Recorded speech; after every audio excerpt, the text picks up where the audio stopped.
Falando ainda sobre 2019, foi um ano histórico para o futebol feminino. A Copa do Mundo foi um marco nesse longo caminho aí pela busca de igualdade de oportunidades, igualdade de reconhecimento, igualdade salarial. Agora, o que aconteceu esse ano certamente traz muita esperança para as novas gerações.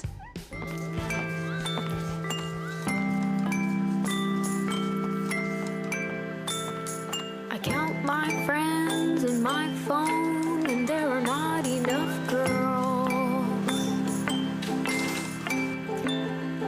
Life in the free world is people dressing pretty and bitching. It's cars and condos, Barbies and bars, dogs and windows. 2019 não começou bem para o futebol feminino do Brasil. A nossa seleção só perdia. 1-0 para a Escócia. Com isso, o Brasil encerra a sua fase de preparação para a Copa do Mundo. Soma 9 derrotas consecutivas. O Brasil não vence desde julho do ano passado. No início do ano, a gente estava um pouquinho indefinida a situação da seleção brasileira, o campeonato começando ainda, o brasileiro. E era ano de Copa do Mundo. Eu já estava achando que o Brasil ia ser eliminado na primeira fase. Mais um cruzamento, Cristiane! Gol! Só que a seleção surpreendeu. Passou fácil pela Jamaica. 3 vezes Cristiane! Foi a primeira vitória brasileira em um ano. Confiança muito grande, nós deixamos muito bem claro que o passado ficou lá atrás. Deu um susto quando perdeu para a Austrália. A Marta se tornou a maior artilheira das Copas do Mundo, entre homens e mulheres, com 17 gols. Mas a diferença é grande. Na Copa masculina, a FIFA pagou 400 milhões de dólares para as seleções participantes, enquanto na feminina foram só 30 milhões.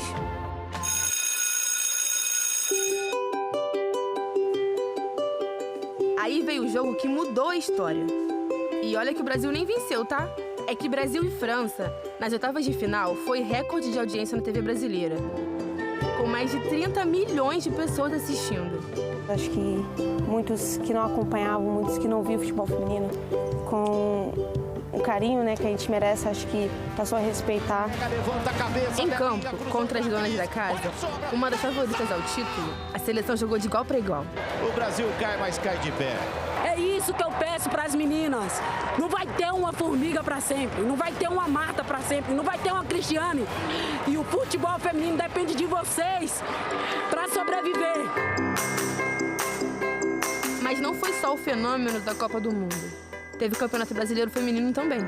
Esse ano, a CBF passou a exigir que todos os clubes da Série A tivessem 2 times femininos, um adulto e um de base. Quanto mais os times de camisa investirem no futebol feminino, eu tenho certeza que vai evoluir muito. E assim, quem está jogando fora, as meninas de seleção possam estar retornando para o país e fortalecendo cada vez mais a lei. A decisão do Paulista Feminino em Itaquera bateu recorde de público. Imagina só, 28 mil torcedores no Itaquerão para ver a final entre Corinthians e São Paulo.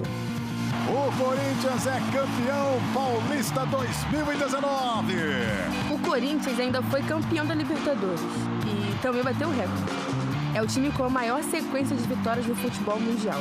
Foram 34 jogos seguidos. E ainda teve a Ferroviária, que desde 2001 investe no futebol feminino. Foi a primeira equipe bicampeã brasileira.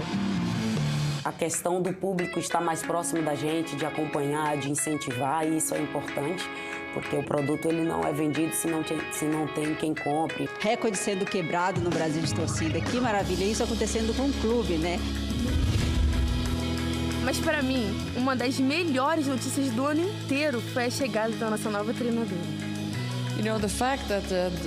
O fato de eu ter sido contratada, eles trazerem uma velha mulher da Suécia, uma nova cultura para o Brasil, eu acho que isso é uma mensagem. Foi muito importante ela trazer isso pra gente, esse profissionalismo, essa intensidade de jogo que ela cobra. A Pia tá arrasando no comando da nossa seleção. Em 8 jogos amistosos, ela conquistou 6 vitórias e 2 empates.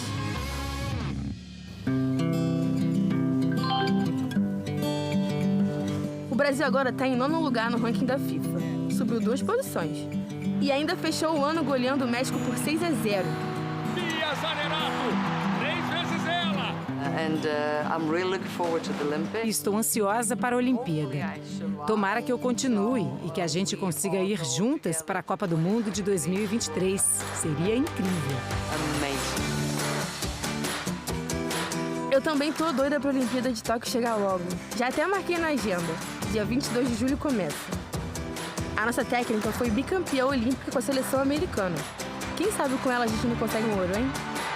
E antes tem outras competições, como o brasileiro, que é a partir do dia 9 de fevereiro. 2019 foi um grande ano, mas ainda falta muito para o futebol feminino no Brasil evoluir. A maioria das jogadoras no Brasil ainda é amadora.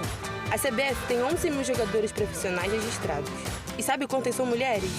Só 1% do total. Quando será que isso vai mudar? Há 2 anos atrás eram 33 atletas profissionais registradas. Ano passado foram 197, se não me engano, e estamos caminhando para 500 atletas. É realmente uma curva crescente e a gente espera, obviamente, que isso cresça muito mais. Meus desejos para 2020? Que as torcidas lotem mais e mais estádios de Brasil afora. Que o futebol feminino ganhe mais respeito e mais incentivo. E com jogadoras bem pagas, é claro. E que a seleção consiga uma medalha olímpica. Ou seja, que no fim do ano que vem eu possa escrever uma redação com um final ainda mais feliz.